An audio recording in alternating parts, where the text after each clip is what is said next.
दोस्तों 2023 में banking sector में सबसे पहली खुशखबरी आ चुकी है।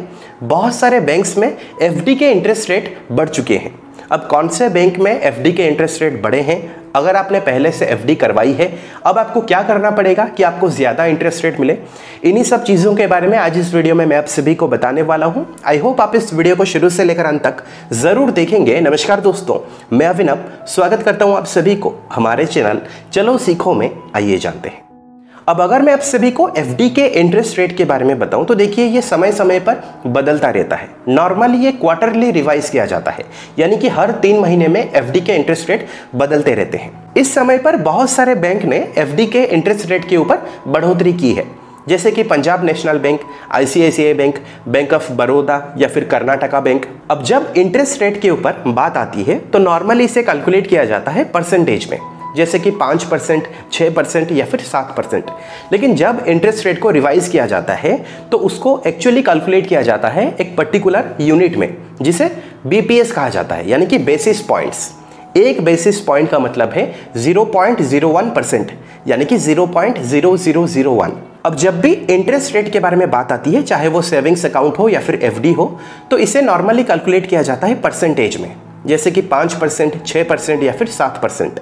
लेकिन जब इसे रिवाइज किया जाता है, यानी कि एफडी के इंटरेस्ट रेट में जब बदलाव किए जाते हैं, तो उस डिफरेंस को मेजर किया जाता है एक यूनिट में, जिसे कहा जाता है बीपीएस, यानी कि बेसिस पॉइंट्स।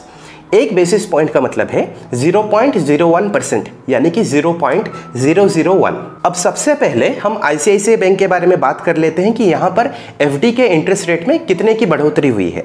साइड पे ही मैंने आप सभी को स्क्रीनशॉट के जरिए दिखाया है, आप इस वीडियो को पॉज करके देख सकते हो। हर एक 10 ईयर को बताना बहुत ज़्यादा मुश्किल है, फिर भी मैं आप सभी को कह देता हूँ कि 7 डेज से लेकर अगर 1 साल के बीच, यानी कि 7 दिन से 1 साल के बीच अगर आप एफडी करवाते हो तो वहाँ पर आपको 3% से लेकर 5.75% तक इंटरेस्ट रेट मिलेगा। अगर आप 1 साल से लेकर 5 साल के बीच एफडी करवाते हो तो आपको 6.6% से लेकर 7% के बीच एफडी के ऊपर इंटरेस्ट रेट मिलेगा। वहीं पर अगर मैं आप सभी को पंजाब नेशनल बैंक के बारे में बताऊं तो पंजाब नेशनल बैंक ने सेविंग्स अकाउंट के ऊपर 25 बेसिस पॉइंट्स की बढ़ोतरी की है।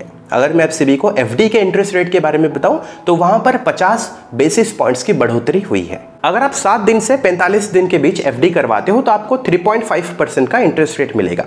अगर आप 46 डेज से लेकर 179 डेज के बीच एफडी करवाते हो तो आपको 4.5% का इंटरेस्ट रेट मिलेगा। और अगर आप 1 साल के अंदर एफडी करवाते हो देन आपको 5.5% का इंटरेस्ट रेट मिलेगा। अगर आप 1 साल से लेकर 665 डेज तक एफडी करवाते हो तो इसमें 45 बेसिस पॉइंट्स की बढ़ोतरी हुई है।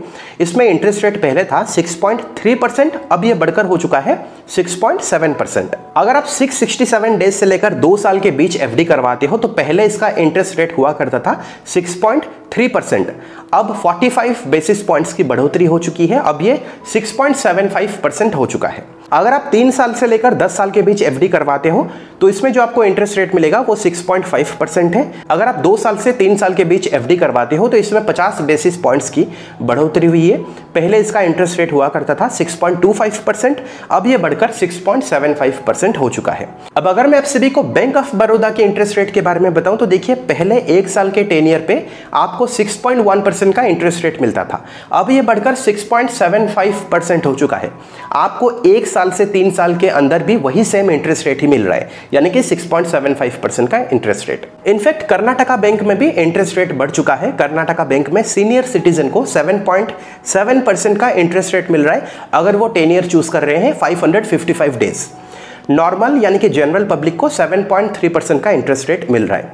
वहीं पर अगर मैं आप सभी को इंडियन ओवरसीज बैंक के बारे में बताऊं तो अगर आप 7 डेज से लेकर 90 डेज के बीच एफडी करवाते हो तो इसमें 75 बेसिस पॉइंट्स की बढ़ोतरी हुई है। इनफैक्ट अगर मैं आप सभी को श्रीराम फाइनेंस के बारे में बताऊं, which is one of the largest NBFC in India, ये 43 साल पुरानी एनबीएफसी है। भारत में इसकी लगभग 2875 शाखाएं हैं। इसके लगभग 6.7 मिलियन क्लाइंट बेस है। ये इस समय पर आपको सबसे ज्यादा एफडी इंटरेस्ट रेट प्रोवाइड कर रहा है, विच इज 9.36%। पहले 1 साल की एफडी के ऊपर आपको 7% का इंटरेस्ट रेट मिलता था, अब ये बढ़कर 7.3% हो चुका है।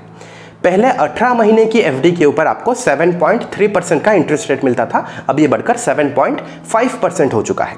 पहले 2 साल की एफडी के ऊपर आपको मिलता था 7.5% का इंटरेस्ट रेट, अब ये बढ़कर 7.75% हो चुका है। अगर आप सीनियर सिटीजन हो आपको 0.5% का एडिशनल इंटरेस्ट रेट मिलता है, और अगर आप अपनी एफडी को रिन्यू करते हो आपको एडिशनल फिर से 0.25% का इंटरेस्ट रेट मिलेगा, और अगर आप महिला हो आपको एडिशनल 0.1% का इंटरेस्ट रेट मिलेगा। आपको 9.36% का इंटरेस्ट रेट कब मिलेगा?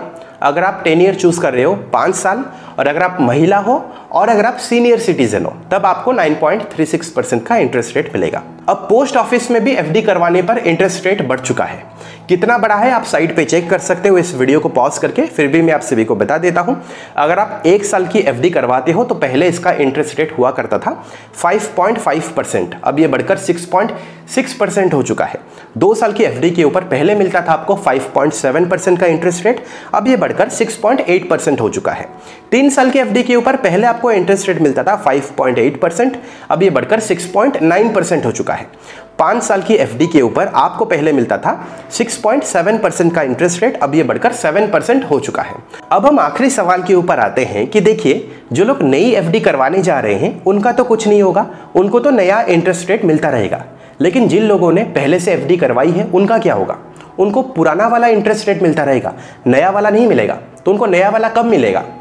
तो सबसे पहले देखिए, अगर आपकी एफडी की मैच्योरिटी हाल ही में ही है, यानी कि 1-2 महीने के अंदर है, और अगर आपने अपनी एफडी को ऑटो रिन्यूअल पे रखा है तो सबसे पहले आपको वो बंद करना पड़ेगा, क्योंकि अगर आपकी एफडी ऑटो रिन्यू हो जाती है तो आपको पुराना वाला इंटरेस्ट रेट मिलता रहेगा, नया वाला नहीं मिलेगा। तो आपको सबसे पहले वो बंद करना पड़ेगा। उसके बाद जब आपकी एफडी की मैच्योरिटी हो जाएगी और आपके बैंक अकाउंट में पूरा अमाउंट आ जाएगा, आप उसके बाद नई एफडी बनवा सकते हो और आपको नया वाला जो इंटरेस्ट रेट है वो मिलेगा। अब जिन लोगों ने बहुत पहले से एफडी करवाई है या फिर हाल ही में ही एफडी करवाई है, तो सबसे पहले आपको ये देखना पड़ेगा कि आपके बैंक का जो प्री क्लोजर चार्ज है ये कितना है। यानी कि अगर आपने एफडी करवाई है 1 साल के लिए और अगर आप ब्रेक करना चाहते हो 4 महीने में, तो आपको कितने का चार्ज लगेगा? आपको सबसे पहले ये चेक करना पड़ेगा आपके बैंक के साथ। उसके बाद आप डिसाइड करना कि आप ब्रेक करना चाहोगे या फिर नहीं।